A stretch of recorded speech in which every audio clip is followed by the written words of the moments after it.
શું તમારે ધનવાન બનવું છે? બનવું છે ને? હા ને? તો આ સત્સંગ તમારા માટે જ છે. એક સંત જેમણે ભારતમાં આ આત્મજ્ઞાનનો પ્રચાર પસાર કર્યો, ત્યારબાદ તેમને વિદેશથી તેડું આવ્યું, બોલાવો આવ્યો કે સ્વામીજી તમે વિદેશમાં પણ આવો, તમારું આત્મજ્ઞાન અમને પણ પીરસો, અમને પણ આપો. એટલે આ સંત જાપાન ગયા. ત્યાં જઈને જોયું તો એ જોવા મળ્યું કે વિદેશમાં સંતોની, મહાપુરુષોની, સદગુરુની, સિદ્ધોની કદર હોય. કેમ કે વિદેશમાં તેમની પાસે ધન તો હોય પણ શાંતિ હોતી નથી, આત્મ શાંતિ હોતી નથી, આત્મા જ્ઞાન હોતું નથી, બ્રહ્મ જ્ઞાન હોતું નથી, સાચી સમજણ હોતી નથી, પોતાના આત્માની ઓળખાણ હોતી નથી.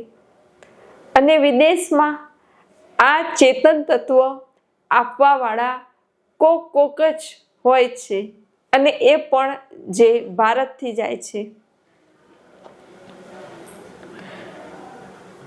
માટે ત્યાંના માણસો, ત્યાંના વ્યક્તિઓનો સંત પ્રત્યેનો આદર સત્કાર જોઈ સંતને થયું કે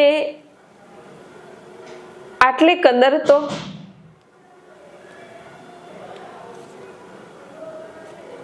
હું જ્યાંનો છું ત્યાંના લોકો પણ નથી કરતા, જેટલી આ વિદેશના મનુષ્યો કરે છે. હવે આ સંતનું સત્સંગ પ્રવચન દરરોજ હોય, દરરોજ સાંજે 45 મિનિટ, 1 કલાક, 1.5 કલાકનું પ્રવચન. 7 દિવસનો પ્રોગ્રામ હતો.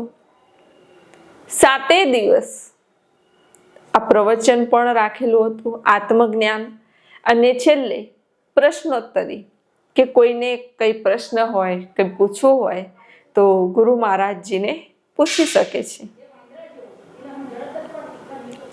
હવે પહેલા જ દિવસથી ઘણા બધા મનુષ્યો આવતા હતા.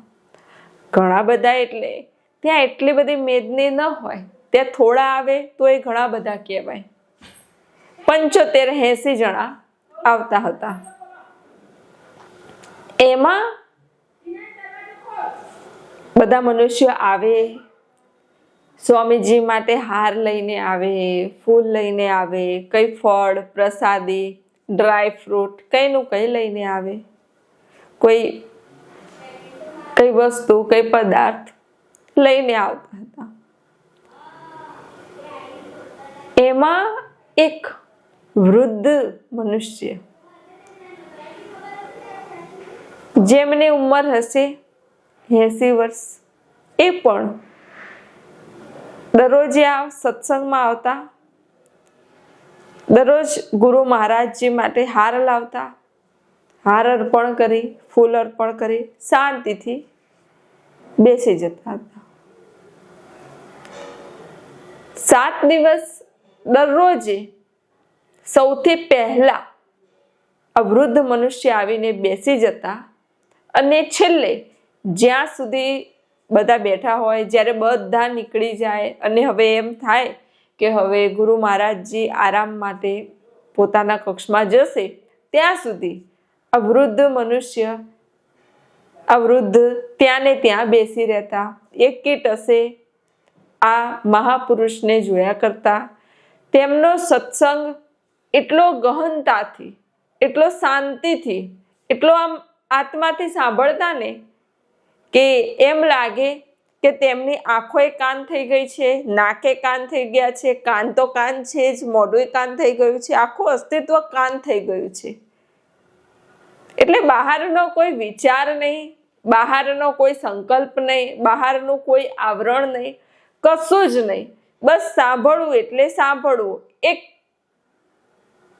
એટલી એકાગ્રતાથી, એટલા લક્ષ્યથી એ સત્સંગ સાંભળતા કે એ સત્સંગ જાણે સાંભળતા ન હતા પણ પી જતા હતા. સત્સંગ સાંભળવો અને પીવો તેમાં બહુ ફરક છે. સાંભળવો એટલે કર્ણથી સાંભળ્યો, હૃદયથી સાંભળ્યો, મનથી સાંભળ્યો, ચિત્તથી સાંભળ્યો, બુદ્ધિથી સાંભળ્યો, આત્માથી સાંભળ્યો, ઇન્દ્રિયોથી સાંભળ્યો, ઘણી પ્રકારનું સાંભળવાનું છે. અને પીવું એટલે જેવું છે એવું ને એવું ઉતારી લેવું, ડાયરેક્ટ ઉર્જા ચૈતન્ય ને સત્સંગ પી ગયા એટલે ભીતરમાં ઉતરી ગયો. આ વૃદ્ધ આ રીતે સત્સંગ પી જતા હતા. એક અક્ષર બહાર ન જાય, એક અક્ષર ઢોળાય નહીં, એક અક્ષર રહી ન જાય, જેવું છે એવું ને એવું પી જતા હતા. અને છેક સુધી સદગુરુ બેઠા હોય ત્યાં સુધી આ વૃદ્ધ બેસી રહેતા હતા. અને પછી છેલ્લે શાંતિથી, પ્રેમથી એકાદ ગુલાબનું ફૂલ અર્પણ કરીને નીકળી જતા હતા.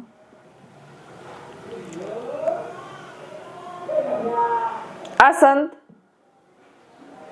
આ મહાપુરુષ નિસ્વાર્થ હતા, નિષ્કપટ હતા, નિષ્કલંક હતા. ક્યાંય બહુ પધરામણીમાં જવું નહીં, આવવું નહીં, કોઈ ધન લેવાની લાલચ નહીં કે ના શિષ્યો ભેગા કરવાની લાલચ, કશું જ નહીં. બસ તે પોતે પોતાનું જ્ઞાન પીરસતા હતા. જેને લેવું છે એ લેતા હતા, ગ્રહણ કરતા હતા, પોતાના જીવનમાં અમલમાં, આચરણમાં લાવતા હતા અને પોતાના જીવનમાં ધન્યતા અનુભવ કરતા હતા. બસ ધીરે ધીરે સમય પસાર થતો ગયો. સમય તો ક્યાં પસાર થાય છે એ કંઈ ખબર પડે છે?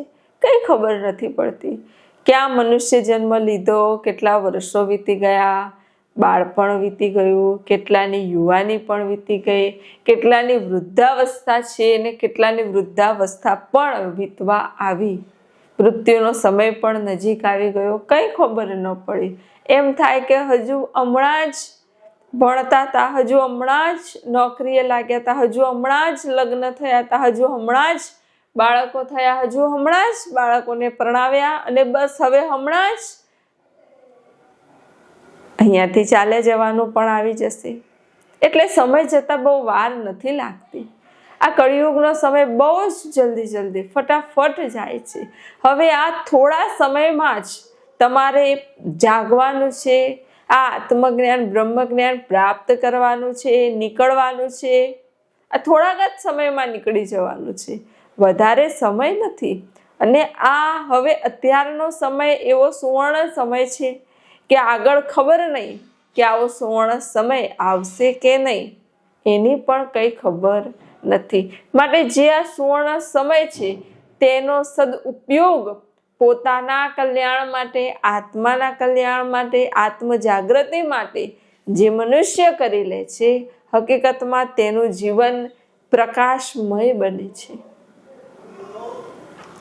જેવી રીતે કોઈ મનુષ્ય જ્યારે હાજર હોય ને ત્યારે એની કિંમત ન હોય, એ જાય ને પછી સમજાય કે એ મનુષ્યની શું કિંમત હતી.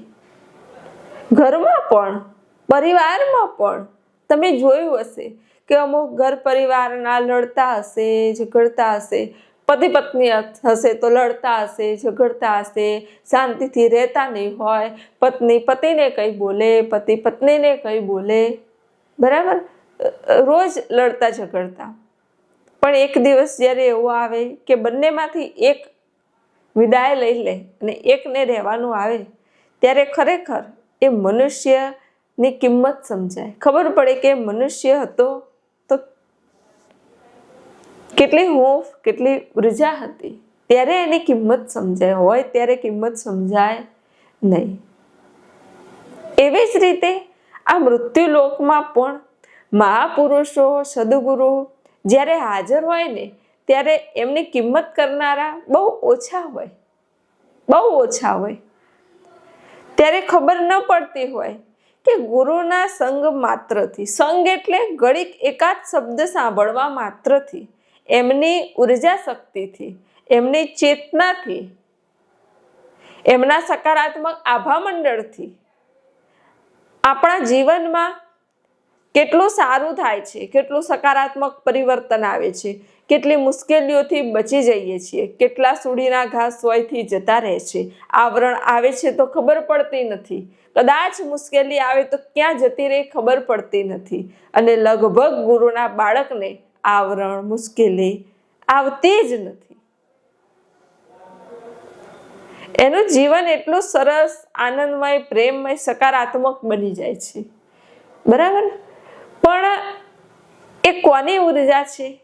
એ ગુરુની ઉર્જાથી, એ સદગુરુના આભા મંડળથી એ શિષ્યોના જીવનમાં એટલો પ્રકાશ, એટલો ઉજાસ હોય છે. પણ હોય ત્યારે ખબર નથી પડતી. પણ જ્યારે સદગુરુ બ્રહ્મલીન થાય અને એ પ્રકાશ, એ ઉજાસ, એ હાથ, એ શબ્દો, એ વાણી, એ મુસ્કાન જ્યારે જતી રહે ને ત્યારે ખબર પડે છે કે એની શું કિંમત હતી. પણ પછી વેળા વહી જાય, પછી અસુરો સારે કોઈ ફાયદો નથી, કોઈ મતલબ નથી. પછી સમય જતો રહ્યો. એટલે જ તો હું સત્સંગમાં ઘણી વાર કહું છું કે એવું નથી હોતું કે સદગુરુની કૃપા કોઈ એકાદ શિષ્ય પર જ છે.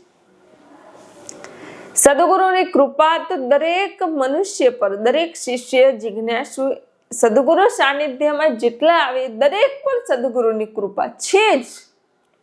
પણ ફરક એટલો છે કે એ કૃપા છે એનો અહેસાસ, એની અનુભૂતિ કોકને છે, બીજાને નથી.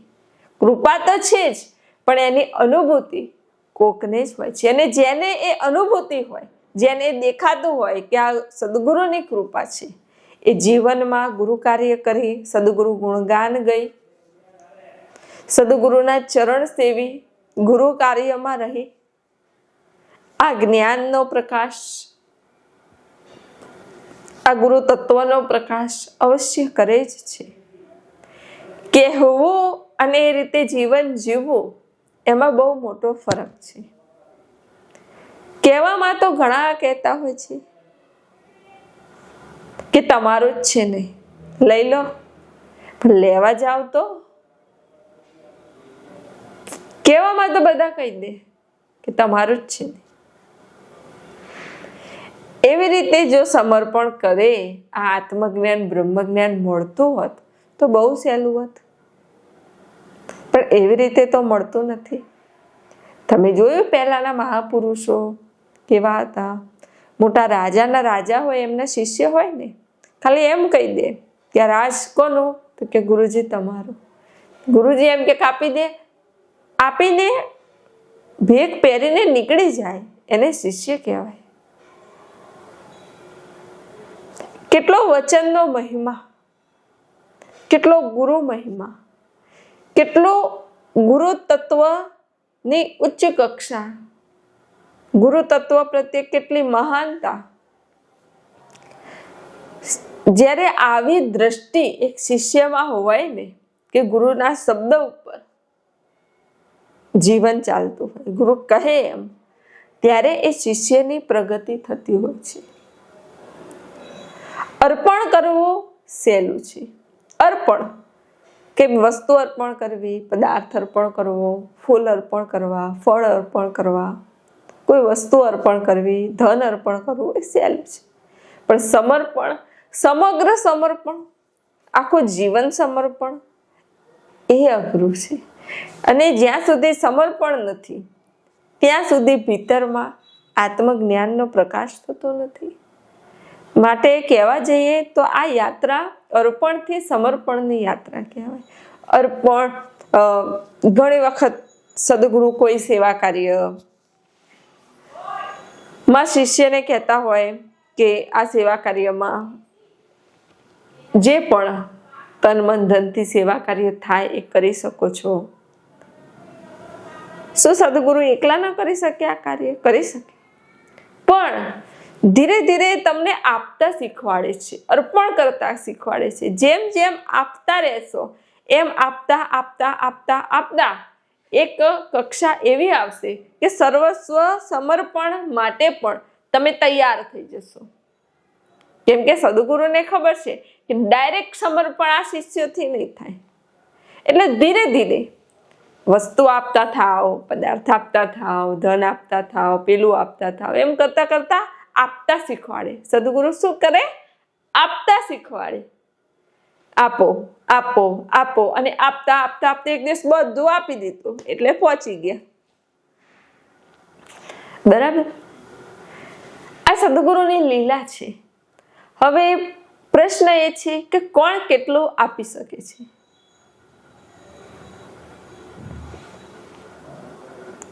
કેટલું તમે આપી શકો છો? કંઈ પણ, તનથી સેવા, મનથી સેવા, ધનથી સેવા, ત્રણમાંથી ગમે તે તમે કેટલું આપી શકો છો એના પર તમારી પ્રગતિ નિર્ભર છે. એક વખત ગુરુ સાનિધ્યમાં 2 શિષ્યો આવતા હતા. ગુરુએ કીધું કે મારે 51 રૂપિયાની જરૂર છે. બહુ પહેલાની વાત હો. હવે ત્યારે 51 રૂપિયા એટલે બહુ કહેવાય. એટલે એક શિષ્યએ તો જોયું, જોડે 60 રૂપિયા હતા. એને વિચાર્યું કે જો 60 રૂપિયા આપી દઈશ, અરે 51 રૂપિયા આપી દઈશ તો મારી પાસે 9 રૂપિયા જ વધશે, એટલે આટલા બધા ન અપાય. એટલે શિષ્યએ કીધું કે ગુરુજી, હું 25 રૂપિયા આપીશ, 51 રૂપિયા હું નહીં આપી શકું. ગુરુજીએ કીધું ઠીક છે. એટલે સમજાયું, એની ક્ષમતા એટલી જ, 25 રૂપિયા જેટલી, અડધી આપવાની. અર્પણ કેટલું? અડધું જ. બીજો શિષ્ય, એની સ્થિતિ થોડીક નબળી, એની પાસે એટલા બધા પૈસા ન હોય. એને પાકીટમાં જોયું, અરે પેલા ક્યાં પાકીટ હતા, એના જબ્બામાં જોયું, બરાબર, થેલીમાં જોયું કે ઉભા રહો ગુરુજી. પછી દોડમ દોડ ઘરે ગયો, ત્યાં જોયું, જેટલે પૈસા મૂકેલા હતા બધે જોયું, અને બધી ગણતરી કરતા એને જોયું કે 51 રૂપિયા જ થયા. 52 નહીં, 50 નહીં, 51 રૂપિયા છે. અને જો હું આ 51 રૂપિયા સદગુરુ મહારાજને આપીશ ને તો મારી પાસે ગાણીઓ પૈસો નહીં રહે, એવી તેની સ્થિતિ. પેલા જોડે તો હતા 60 રૂપિયા, ને તો 25 જ આપે, બીજા રાખ્યા કે તો મારે જોઈએ. બીજાની પાસે તો 51 જ હતા.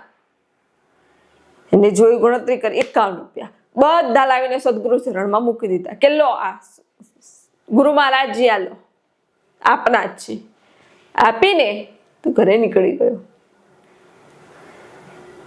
ત્યારે સદગુરુએ સહી કરી કે બરાબર છે.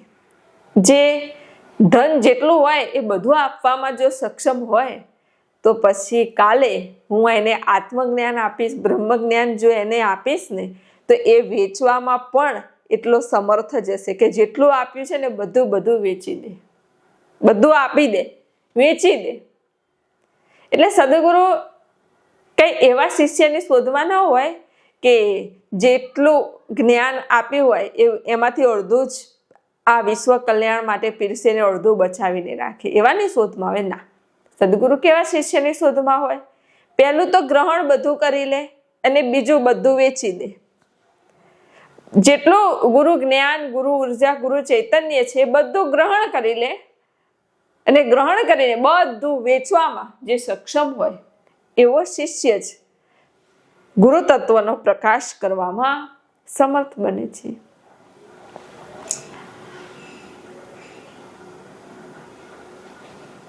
હવે આવો શિષ્ય જ પરાકાષ્ઠાએ પહોંચી શકે છે. હવે આપણે વાત કરતા હતા સંતની, જે વિદેશમાં ગયા હતા, બરાબર. 7 દિવસ કથાના એટલે સત્સંગના, કથા એટલે એમાં થોડા ઘણા ઉદાહરણ પણ કહેતા હતા, દ્રષ્ટાંત પણ આપતા હતા, સાથે સાથે આત્મજ્ઞાન બ્રહ્મ જ્ઞાનનો સત્સંગ પણ. 7 દિવસ પૂર્ણ થયા એટલે પેલો વૃદ્ધ ગુરુ મહારાજજીના ચરણે આવીને બેસી ગયો. એ વૃદ્ધના કપડા થોડા લગર વગર, બરાબર. એક નાની એવી થેલી લઈને આવે. હવે છેલ્લા દિવસે એ વૃદ્ધ એનો રૂમાલ પસારીને કહે છે કે ગુરુ મહારાજજી, આ 7 દિવસ ક્યાં પસાર થયા ખબર પડી નહીં. તમે જે આત્મજ્ઞાન પીરસ્યું, જે બ્રહ્મ જ્ઞાન પીરસ્યું, જે ચૈતન્યનો ખજાનો આપ્યો, ખરેખર એ અલૌકિક અને દિવ્ય, એની તુલના ક્યાંય થઈ ન શકે.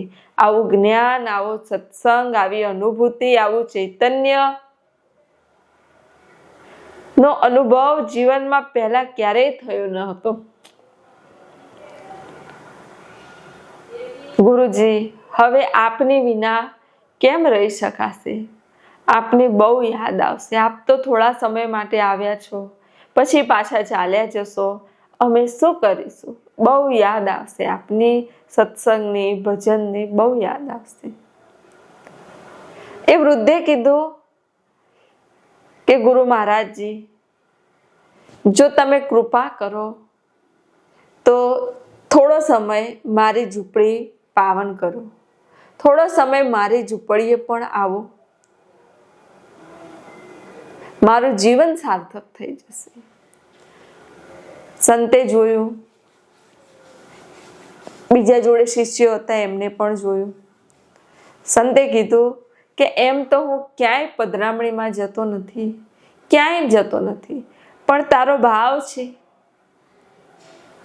તો હું થોડો સમય આવીશ, એમ કહી સંત શાંતિથી બેઠા. હવે એમના જે શિષ્યો હતા એ શિષ્યોએ જોયું કે વૃદ્ધ છે, હાલત એમની બરાબર લાગતી નથી, ધન બહુ હશે નહીં. એટલે એમના શિષ્યોએ કીધું કે જો અમારા ગુરુજીને કઈ વસ્તુ પદાર્થ આપવાની કોઈ જરૂર નથી, એ કઈ લેતા નથી, બરાબર. ભોજન પ્રસાદ લઈને જ આવશે એટલે એની વ્યવસ્થા પણ ન કરતા, કઈ તમે બહુ ખર્ચો ન કરતા. ગુરુ મહારાજજી આવશે, ઘડીક બેસશે, સત્સંગ પીરસશે ને ચાલ્યા જશે, બરાબર. શિષ્યોને એવું થયું કે આમની પરિસ્થિતિ બરાબર નથી ને એમને ક્યાં આટલો ખર્ચો. વૃદ્ધે કીધું ઠીક છે, ઠીક છે, આપ આવો છો મારી ઝૂંપડી એટલે બહુ થઈ ગયું. ગુરુને પૂછીને સમય લઈ લીધો. ગુરુએ કીધું કે સવારે 10 વાગે અમે તારા ઘરે આવીશું. વૃદ્ધે કીધું કે ઠીક છે, કોઈ ચિંતા નહીં, પ્રેમથી આવજો, તમે આવો એ મારા અહોભાગ્ય. બીજો દિવસ થયો. સવારના 9:30 વાગ્યા.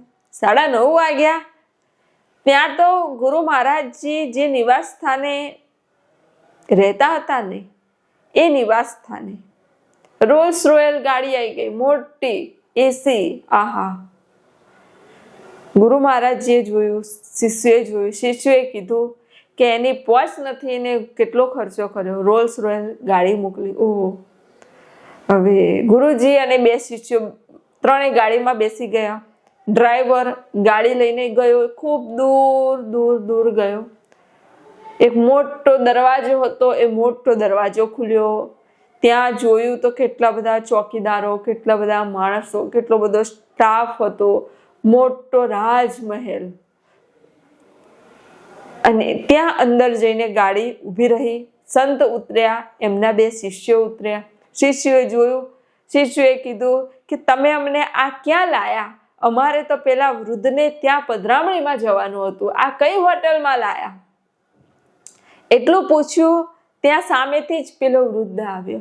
આવીને ગુરુ મહારાજજીના ચરણ સ્પર્શ કર્યા, દંડવત પ્રણામ કર્યા કે પ્રભુ આપને દયા દ્રષ્ટિ કે મારી ઝૂંપડી પાવન કરી. સંતે આશીર્વચન આપ્યા. શિષ્યએ કીધું કે આ તમારું ઘર છે?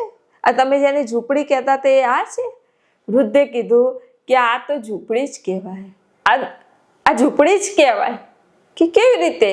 કે આ જે શાશ્વત ખજાનો છે, આ જે શાશ્વત વસ્તુ છે, આ જે આત્મધન છે, આ રામ રતન રૂપી ધન છે, આ બ્રહ્મ રૂપી ધન ની આગળ આ ઝૂંપડી જેવું જ કહેવાય. આ ગુરુ મહારાજજી તો રાજાના રાજા, શહેનશાહના શહેનશાહ છે. એમની આગળ, આ વિશ્વપતિની આગળ તો આ ઝૂંપડી જ કહેવાય. એ વૃદ્ધ લાગતું નતું કે આટલા બધા તેમની પાસે પૈસા હશે, ધન હશે. બરાબર. અંદર લઈ ગયા. અંદર લઈ જઈને સોનાના સિંહાસન પર ગુરુ મહારાજજીને બેસાડ્યા, શિષ્યોને બેસાડ્યા. સોનાની વાટકી, ચાંદીની વાટકી, એમાં ડ્રાયફ્રૂટ ભરેલા, પાણી આપ્યું, જ્યુસ પીવડાવ્યો. બહુ સરસ પધરામણી, બહુ સરસ રીતે આગતા સ્વાગતા, બહુ સરસ તેમનો ભાવ. આ જોઈને ગુરુ મહારાજજીએ પૂછ્યું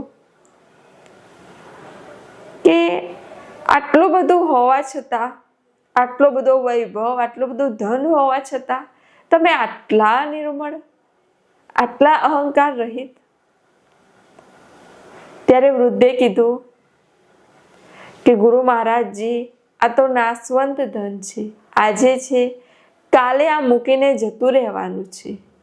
આ તો દરેક જન્મમાં મળે જ છે ને મળતું જ રહેવાનું. આને કોઈ નવાઈ નથી. અને આ ક્યાં આપણું છે? પરમાત્માનું છે ને અહીંયા જ રહેવાનું છે. આનો મને કઈ અહંકાર નથી. પણ ગુરુ મહારાજજી, આ ધનથી મને એટલી શાંતિ મળી ન હતી, આ ધનથી એટલો આનંદ મળ્યો ન હતો, આ ધનથી એટલો સંતોષ મળ્યો ન હતો જેટલો આનંદ, જેટલો સંતોષ, જેટલી શાંતિ આપના શાશ્વત ધનથી મળી. આપના શાશ્વત ધનથી મને જીવનમાં જે આનંદ મળ્યો, મને જીવનમાં જે શાંતિ મળી, મને જીવનમાં જે સંતોષ મળ્યો, મને જીવનમાં જે આનંદ મળ્યો, એ આ નાશવંતથી ક્યારેય મને મળ્યો ન હતો. એટલે આ શાશ્વત આગળ આ નાશવંત તો કઈ જ નથી, ના બરાબર છે. એટલે આમ જોવા જઈએ તો પહેલા હું નાશવંતમાં કહેવાય કે ધનવાન છું, પણ હતો કંગાલ જ. નાશવંતમાં કહેવાય કે હું ધનવાન છું, પણ હતો કંગાળ જ. હકીકતમાં હવે આ શાશ્વત ધન પ્રાપ્ત કરીને, આ શાશ્વત ધન ગ્રહણ કરીને હવે હકીકતમાં હું સાચો ધનવાન થયો છું. હવે કહેવાય કે હું ધનવાન છું અને મેં રામ રતન ધન, આ ચૈતન્ય ધન, આ અમૂલ્ય ધન મેં પ્રાપ્ત કર્યું છે. હકીકતમાં હવે જ હું સાચો ધનવાન થયો છું. અને હવે મેં એવું ચૈતન્ય ધન, એવું દિવ્ય ધન પ્રાપ્ત કર્યું છે ને, કેવું મીરાબાઈએ કર્યું તેવું, ખર્ચે ન ખૂટે, ચોર ન લૂટે, દિન દિન બઢત સવાયો, પાયોજી મેને રામ રતન ધન પાયો. આટલું અદ્ભુત દિવ્ય અને ચૈતન્ય અલૌકિક ધન, આ આત્મારૂપી જ્ઞાન, આ બ્રહ્મ જ્ઞાન, આ અનુભૂતિ, આ ચૈતન્ય, એટલો આનંદ આ પ્રાપ્ત કરીને આજે હું સાચો ધનવાન થઈ ગયો છું. એમ કહી અશ્રુ સારી ગુરુ મહારાજજીના ચરણે નમી દંડવત પ્રણામ કર્યા, ગુરુ મહારાજજીના આશીર્વચન લીધા અને પછી થોડી વારમાં જ ગુરુ મહારાજજીએ ત્યાંથી પ્રસ્થાન કર્યું. માટે ધનવાન બનવું છે ને,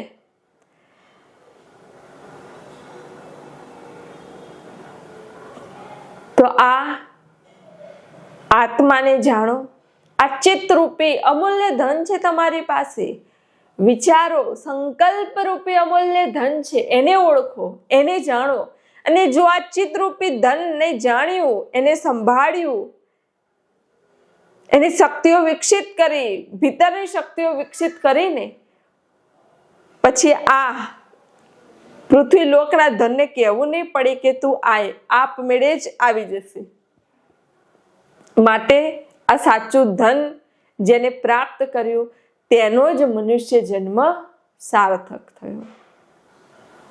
આ સત્સંગ ધ્યાનથી, પ્રેમથી, આનંદથી સાંભળો અને હૃદયમાં ઉતારો. આપ સર્વના હૃદયમાં બિરાજમાન પરમાત્માને પ્રણામ.